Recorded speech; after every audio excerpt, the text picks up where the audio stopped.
కేసీఆర్ గారి కేటీఆర్ గారి నాయకత్వం. సభలు చేసుకోవడం జరుగుతుంది కాంగ్రెస్ పార్టీ ముఖ్యమంత్రి రేవంత్ రెడ్డి గారు.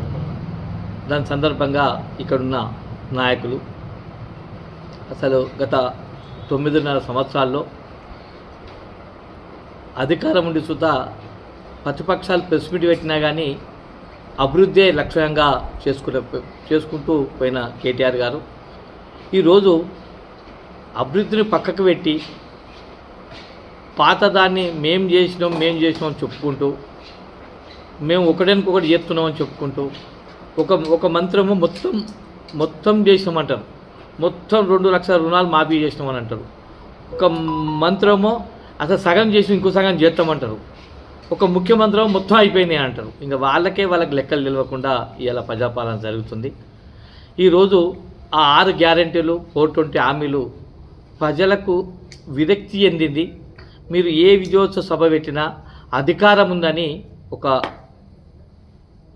ఆఫీసర్గా ఉన్న వ్యక్తులు మీటింగ్లకు రావడం జరుగుతుంది. కానీ ప్రజలు స్వచ్ఛందంగా మీరు చేస్తున్న పనులు ఇలా బ్రహ్మాండంగా ఉన్నాయి. 6 గ్యారెంటీలు ఉన్నాయి, 420 హామీలు ఉన్నాయి, బ్రహ్మాండంగా హామీలు చేస్తున్నారు, పరిపాలన బ్రహ్మాండంగా చేస్తున్నారని ఏ ఒక ఓటరు నీకు వేసిన వ్యక్తి, కాంగ్రెస్కు ఓట్లు వేసిన వ్యక్తులు అక్కడికి వచ్చిన కూకున్న వాళ్ళు ఒక్కళ్ళు సుధా లేరని చెప్పి నా మీడియా మిత్రుల ద్వారా నేను తెలియజేస్తున్నా.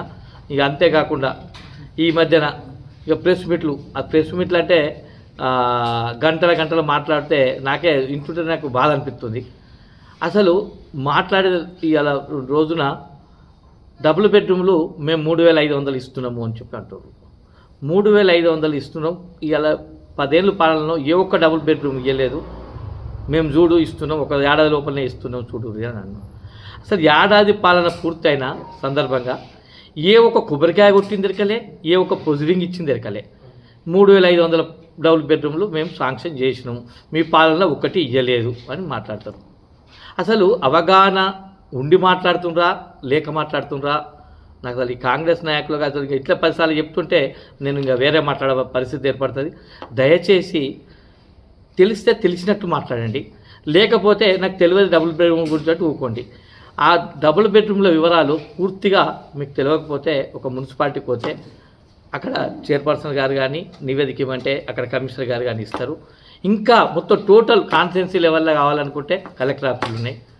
ఒక సిరిసిల్ల పట్టణంలోనే 2,150 ఇండ్లు దాదాపు 4 సంవత్సరాల లోపల పూర్తి చేసి ఇవాళ 2,100 ఇండ్లల్లో 2,000 కుటుంబాలకు 1,900 కుటుంబాలు ఆల్రెడీ కేసీఆర్ నగర్ మండపల్లి ప్రాంతంలో 1,300 చిల్లర, పెద్దూరు సమీపంలో 500 చిల్లర, రగుడులో 75, ఇవాళ మన నర్సింగ్ కాలేజ్ వద్ద 204 ఇండ్లు.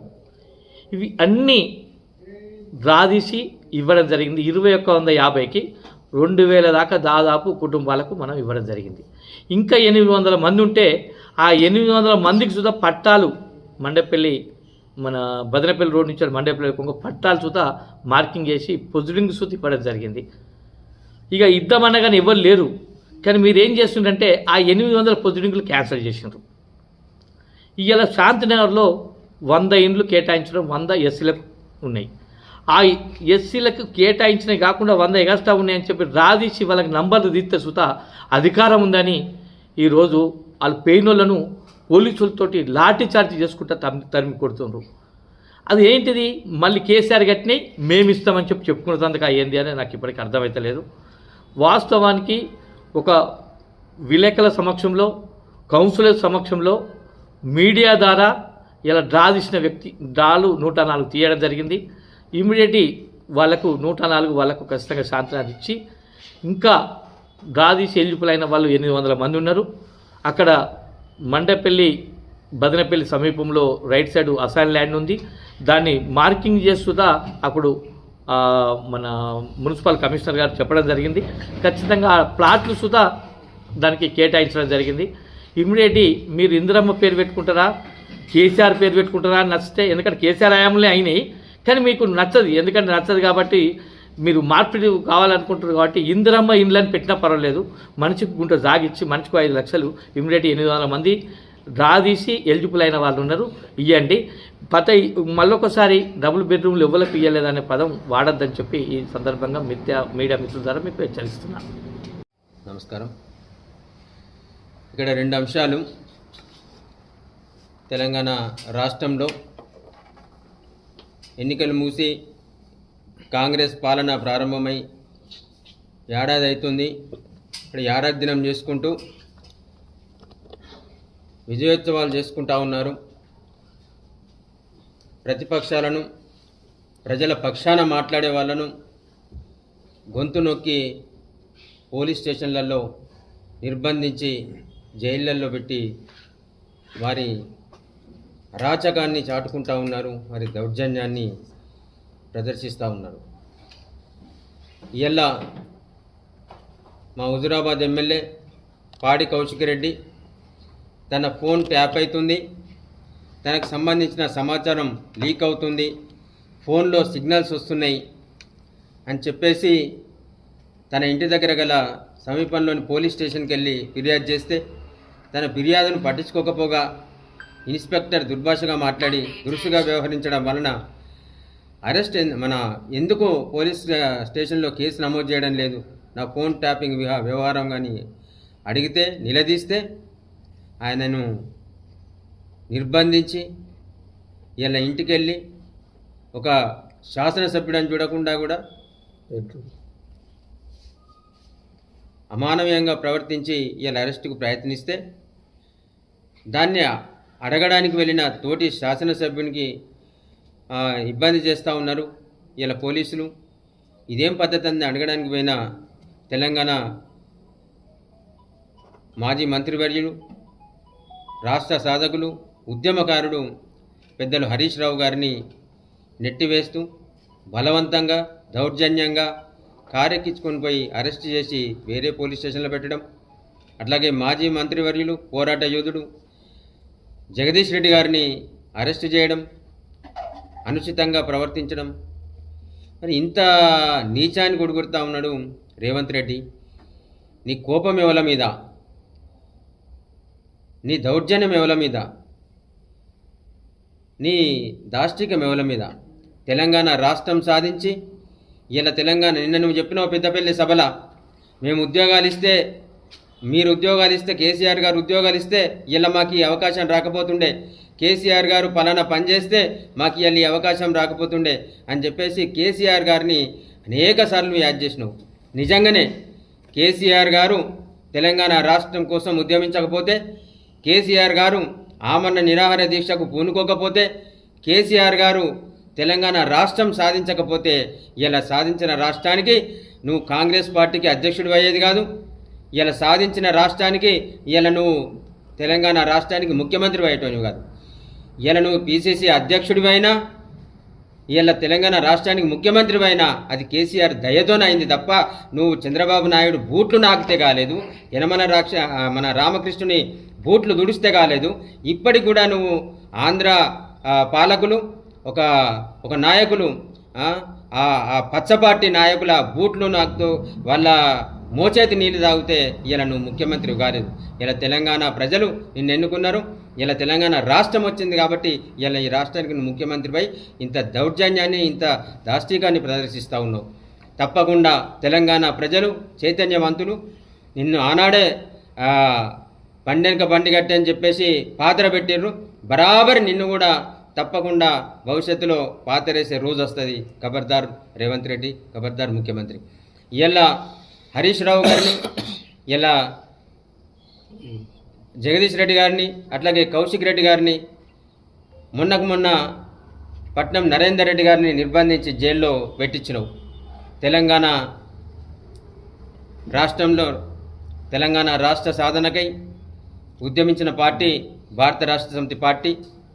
ఇలా బీఆర్ఎస్ పార్టీలో గ్రామస్థాయి కార్యకర్త నుండి రాష్ట్ర స్థాయి కార్యకర్త వరకు కూడా పోరాటం చేసిన వాళ్ళే, పోలీస్ స్టేషన్లు, జైళ్ళు చూసిన వాళ్ళే. మీ పోలీస్ స్టేషన్లకు, మీ జైళ్లకు, మీ నిర్బంధాలకు ఇక్కడ భయపడ్డోడు ఎవ్వరు లేడు. మీ రోజు సొల్లు కబుర్లు చెప్తా ఉంటే రోజు మీటింగులు పెట్టి లక్షలాది మందిలా వేలాది మందిలా కేసీఆర్ని మాట్లాడితే ఎట్లా పడితే అట్లా తిడితే దుర్భాషలాడితే ఇలా నీ సొల్లు కబుర్లు విని, లేకపోతే ఇలా నీ రొచ్చు కబుర్లు, రొచ్చు అంటే కూడా రొచ్చు బాధపడుతుంది కావచ్చు, నీ మురికి నోటి మాటలను, నీ మలినమైన మనస్తత్వ మాటలను, నీ హేయ బుద్ధిని, నీ నీచ బుద్ధిని ఈ రాష్ట్ర ప్రజలందరూ గమనిస్తూ ఉన్నారు. తప్పకుండా నీకు బుద్ధి చెప్పే రోజు వస్తుంది. మేము ఎన్నికలు అయిన తర్వాత ఏమనుకున్నామనంటే, ఆనాడు ఉద్యమం ప్రారంభమైన నుంచి దాదాపు 2001 సంవత్సరం నుంచి 13-14 సంవత్సరాలు పోరాటం చేసి తర్వాత పోరాటం సాధించుకున్న ఈ రాష్ట్రాన్ని అభివృద్ధి ప్రధాన ముందుకు నింపాలనే తాపత్రయంతో వార్డు సభ్యుల నుంచి మొదలు పెట్టుకుంటే సర్పంచ్ కావచ్చు, ఎంపీటీసీ కావచ్చు, జడ్పీటీసీ కావచ్చు, ఎంపీపీ కావచ్చు, శాసనసభ్యుడు, శాసన మండలి సభ్యుడు, ఎంపీ, ముఖ్యమంత్రి వరకు కూడా అందరం కూడా ఈ రాష్ట్ర ప్రగతిలో భాగస్వాములమై అలుపెరగకుండున్నాం. ఈ తెలంగాణ రాష్ట్రాన్ని దేశంలోనే అగ్రగామి రాష్ట్రంగా నిలబెట్టినాం.